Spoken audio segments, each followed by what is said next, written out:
semuanya dari program studi pendidikan bahasa dan sastra Indonesia. Nah, sebelum kita lanjut ke pembahasan kita yang sangat menarik di siang hari ini, saya akan terlebih dahulu perkenalkan nama dari bintang tamu saya. Jadi atas nama Rini, lalu di sampingnya atas nama Delha Tri Junianti. Oke, baik. Jadi di siang hari ini kita akan membahas kita akan berbincang-bincang ya Kak ya, dengan sangat menarik pastinya mengenai afiksasi dan preposisi dalam bahasa Indonesia. Nah, pasti saya yakin teman-teman sekalian juga sangat penasaran nih mengenai pembahasan yang akan dibahas pada siang hari ini. Baik, jadi tanpa berlama-lama saya akan langsung menanyakan kepada kakak ini mengenai apa sih itu Kak afiksasi? Ya, apa itu pengertian afiksasi? Bagaimana itu pendefinisian secara singkat dari afiksasi itu sendiri? Nah, baik. Jadi afiksasi itu adalah proses pembentukan kata dengan cara menambahkan imbuhan pada bentuk dasarnya. Nah, jadi bentuk dasarnya bisa satu morfem, bisa juga gabungan beberapa morfem. Karena bahasa Indonesia ini sifatnya aglutinatif, jadi afiksasi jadi peran utama dalam mengubah kelas kata, memperluas makna, serta menyesuaikan fungsi gramatikal suatu kata di dalam kalimat. Baik, mungkin itu saja. Oke, saja ya Kak. Baik, mungkin dari Kak Delha mungkin ada yang ingin ditambahkan mengenai pengertian dari afiksasi itu sendiri? Oke, jadi sangat betul ya yang sudah disampaikan oleh Kak Rini tadi, bahwasannya itu memang afiksasi itu adalah perluasan makna.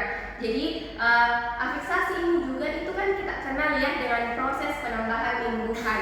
Jadi ini itu merupakan proses morfologis yang paling produktif dalam bahasa Indonesia. Nah, di dalam afiksasi juga itu ada yang namanya prefiks, sufiks, infiks, dan juga konfiks. Nah, jadi sebuah kata dasar ini itu akan bertransformasi ya menjadi sebagai bentuk dasar kata baru yang mempunyai mungkin makna yang berbeda jika ditambahkan oleh imbuhan. Jadi dari kata dasar mungkin yang mempunyai makna tersendiri, ketika ditambahkan imbuhan, akhiran, misal atau awalan, itu akan berbeda maknanya. Nah, jadi penggunaan afiksasi itu tanpa penggunaan ini itu akan sebuah kata ini itu akan kehilangan kekayaan kosakatanya. Jadi mungkin itu Kak. Oke, baik. Jadi sangat jelas ya pengertian yang sudah disampaikan oleh Kak Rini sama Kak Delha mengenai pengertian dari afiksasi itu sendiri. Nah, selanjutnya saya mau bertanya nih Kak, kan tadi sudah pengertian. Nah, selanjutnya ini saya mau bertanya apakah ini ada jenis-jenisnya seperti itu? Apakah ada jenis-jenisnya dan boleh mungkin dijelaskan secara singkat Kak? Nah, baik. Jadi di afiksasi ini memiliki 4 jenis. Yang pertama ada yang namanya prefiks. Nah, itu imbuhan di depan kata dasar. Yang kedua yaitu infiks. Nah, itu disisipkan di tengah kata.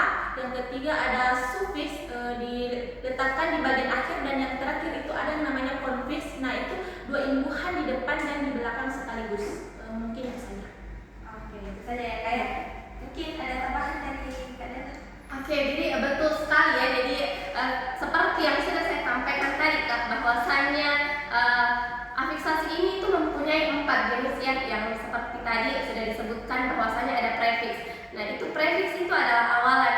Jadi misal kata dari kata dasar membaca menjadi membaca. Nah, seperti itu. Nah, yang kedua ada yang namanya infiks atau sisipan ya, berada di tengah-tengah. Jadi contohnya itu misal infiks dari L. Nah, contohnya misal dari kata tunjuk menjadi telunjuk. Nah, di situ ada sisipan L, T dan L. Nah, oke, jadi yang ketiga ada yang namanya sufiks atau akhiran. Nah, contohnya ya, misal dari kata tulis menjadi tulisan. Nah, itu mempunyai akhiran an. Ya, jadi ada yang juga keempat yaitu konfiks. Itu konfiks adalah gabungan ya. Imbuhan gabungan, misal ada akhiran, ada dan juga ada awalannya. Misal contoh kata adil, kata dasar dari adil kita tambahkan awalan ke dan juga an menjadi keadilan. Ya, seperti itu mungkin Kak. Oke, baik. Jadi sangat jelas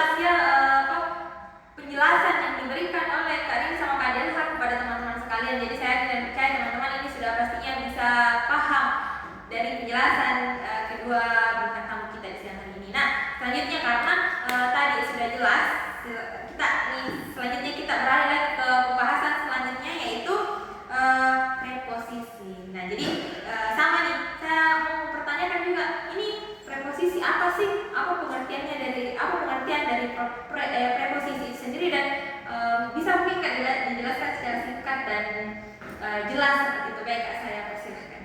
Oke, jadi preposisi ya, kita mengalih dari yang tadinya afiksasi yaitu imbuhan, kita beralih ke preposisi atau kata depan. Nah, jadi kata depan dari preposisi ini contohnya itu bisa dari, kita juga mempunyai jenis-jenis dari preposisi itu sendiri, kata depan itu sendiri. Misal bisa menunjukkan kata tempat, waktu, dan juga keterangan ya. Jadi misal kata tempatnya ini, saya akan menuju ke kampus besok pagi. Nah, jadi itu tadi kata tempat dan waktunya ada.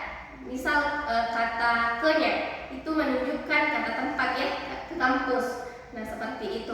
Jadi kata juga menunjukkan waktu. Misal saya di jam 7.00 akan melakukan perkuliahan dengan mata kuliah semantik atau pembinaan bahasa Indonesia. Nah, jadi kata menunjukkan waktunya ini terletak di kata di. Jadi kata di itu tadi sebelum di jam 7.00 seperti itu. Ya mungkin itu Kak. Oh, jadi seperti itu ya Kak ya. Jadi di sini bisa saya simpulkan bahwa ini preposisi ini dia berhubungan di tempat, waktu, sebab, tujuan, seperti itu Kak. Ya, betul sekali. Oke, jadi kan Kak ini sudah dijelaskan tadi mengenai pengertiannya fiksasi, pengertiannya preposisi, contoh-contohnya juga sudah dijelaskan. Nah, pertanyaan saya Kak selanjutnya, kira-kira apa nih yang bisa teman-teman jadikan landasan atau patokan untuk bisa membedakan ini keduanya? Itu apa perbedaan dasar dari afiksasi dan apa juga yang membedakannya dari preposisi? Mungkin ada tipsnya nih Kak yang bisa diberikan kepada teman-teman. Oke, jadi seperti yang kita sudah bahas tadi ya terkait afiksasi itu bahwasanya penambahan imbuhan. Jadi afiksasi ini itu merupakan internalnya, di level internal dalam bahasa Indonesia. Jadi proses pengimbuhan ini berada di tingkat yang penting, bahwasanya dia itu penting untuk diketahui karena dalam sebuah kata dasar itu bisa saja jika ditambahkan imbuhan itu akan mengubah maknanya lagi, mengubah makna dari kata itu. Nah, jadi afiksasi ini bisa mengubah dari kata nomina menjadi kata verba seperti itu. Nah, jadi sementara preposisi itu tadi kata depan. Jadi preposisi itu bagaimana caranya supaya bentuk dari kata dasar tadi itu bisa kita hubungkan. Ya, maksudnya seperti ini.